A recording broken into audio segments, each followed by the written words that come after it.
Hey there, thanks for tuning into Vision. I'm your host, Lindsay Morshauser-Poe, and we've got a great show for you today, as always, and we're starting things off with Dr. Nicole Rader from the College of Arts and Sciences. She is the Associate Dean for Academic Affairs. Welcome to the show. Thank you. And that's kind of not a new role for you. You were interim for, let's say, over a year. Yes. But you are officially Associate Dean Yes. now. Okay, so that's very exciting. Congratulations. Thank you. Feels good, right? It does. To have an official title. We were talking about that before the show started, that it's like kind of a little bit of a relief, right? Yes. Yeah. So tell us what led you career-wise to this point.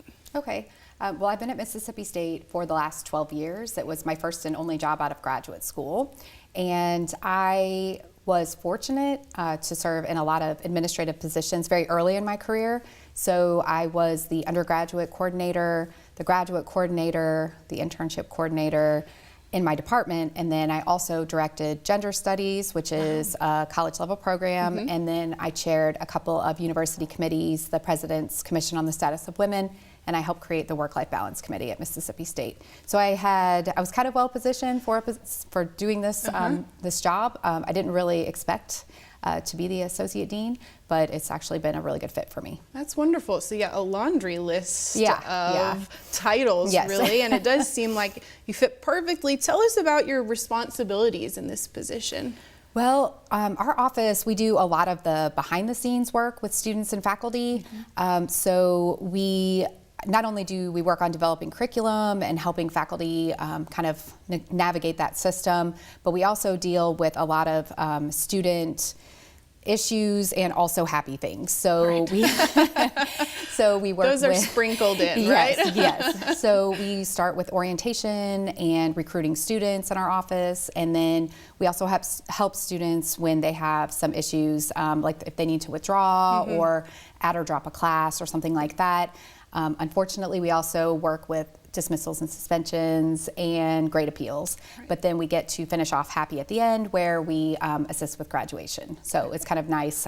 Full circle. Full circle, Okay, yes. wonderful. Well, with this position, what do you hope to accomplish? I mean, you do a lot, you know, every day, but kind of maybe some lengthy goals as you are part of the Dean's office. Yeah, so I have a few larger goals that I hope to accomplish. The first involves graduate education. This is one area in our office that we're continuing to expand and grow. And so working on curriculum development and also helping departments with recruiting graduate students and also helping them move graduate students through the process a little bit more quickly. Okay. Those are some of my goals. I also hope to work on global education, and so I'm working a lot with like Rome, Morocco. We're doing a lot of different things with different departments in our college that are really fun. Really? And giving students bigger and greater opportunities with study abroad. And then also because I'm a sociologist by training, diversity is very important to me, and that's something that we're going to continue to work on in terms of gender diversity, racial and ethnic diversity, but also just making sure that we're showcasing all areas of our college. Wonderful, and it is a unique college. I'm going to jump down a question. We talk on this show a lot about how diverse the College of Arts and Sciences is, and you just hit on it. You know, what's your take on that and how it fits with the university's mission? Okay, I think that the greatest strength of the College of Arts and Sciences is that we can assist with the liberal arts mission of our university. And I come from a liberal arts background. My undergraduate and my master's degrees were both at liberal arts universities. And although we're a really big university, I think it's important to realize that we can give our students and our faculty that kind of liberal arts experience. And so we want our students to have a broad education. We want them to experience not only what's in their major, but also to learn other things like foreign languages or to make sure they have those critical thinking skills or writing skills. And so for us, it's really about not only diversifying, we have a lot of different majors, but also making sure that we're diverse in terms of the skills that we're providing students. Wonderful. And then in addition to that, of course, as I just mentioned, making sure that we're working on diversity issues for our students and also for our faculty. Okay, and I have less than a minute left, but I think a lot of students and maybe even some faculty are confused about the role that the dean's office plays. And I know you touched on it some, but what do you want people to know about the dean's office, right? Like the resources that I can go to the dean's office for. I would say that we are here to move students and faculty forward with whatever they're needing in terms of academic affairs. So I think our office does a really great job at giving students resources and also telling them where they need to go to solve a problem. So that would be something that I would hope that we could continue to work on. Okay, wonderful. Well, it's so nice to talk to you today. Lots of good information. College of Arts and Sciences Associate Dean for Academic Affairs, Dr. Nicole Rader. Thanks again. Thank you. And we'll catch you coming up after this break. It's a simple idea. Knowledge that transforms lives shouldn't be limited to those on a campus, but extended to any and all who want or need it, wherever they are. At Mississippi State University, we've been making that possible for more than 100 years through the MSU Extension Service. What began as an effort to extend the latest research to farmers has become something much more. Today, we're helping Mississippians from all walks of life, giving them the tools they need to build a brighter future. We're sparking the imagination of students around the state and inspiring the next generation of doctors. We're helping rural communities find their way to the internet and connect to the world at large. And we're teaching families how to lead healthier lives in ways both big and small. MSU is standing firm in its commitment to that one simple idea: extend the knowledge that transforms lives wherever they are. Have you ever thought about what it would take to eliminate one of the most dreaded illnesses of the year? At Mississippi State University, we're dreaming big, fast on the heels of scientific discoveries that will lead to the prevention, diagnosis, and treatment of flu and other illnesses. For researchers, the biggest challenge is keeping pace with viruses that are constantly evolving to become more contagious. But at Mississippi State, we have the upper hand. Our scientists are working with teams around the world to predict when and where new viruses will emerge, combining forces to create flu vaccines before epidemics actually hit. That's because, as a premier research university, we believe it is our responsibility to help improve the lives of those around us. And we're working hard to help create a world where the flu is something children will one day read about in history books.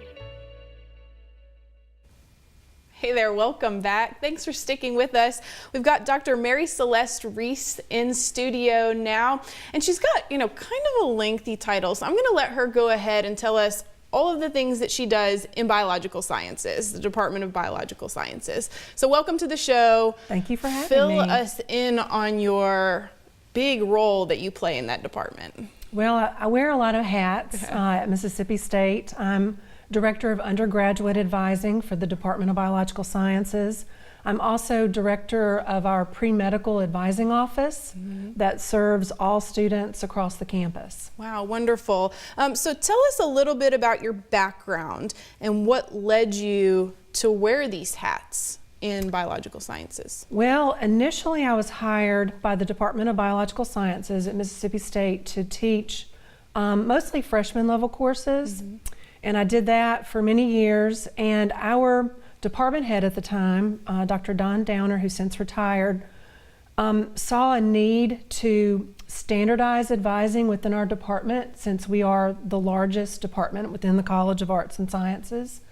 And because we're the largest department, we also get a lot of students that are pre-med, pre-dental, pre-nursing students. Most of the pre-healthcare professional students are in the department. Right. So he created this director of advising and suggested that I apply for it since I had a good rapport with students.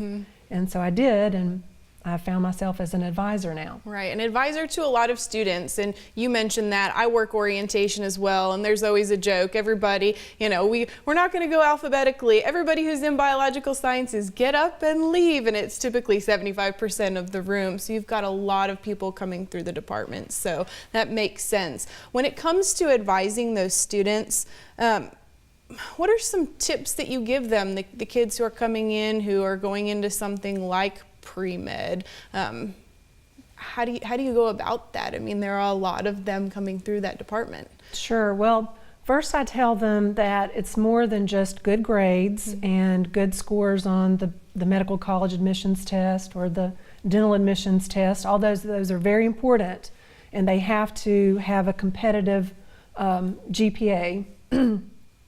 But there's more to the application than just grades.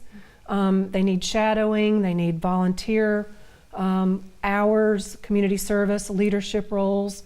And so we just talk about all the things that they need to do to be a competitive applicant. Okay.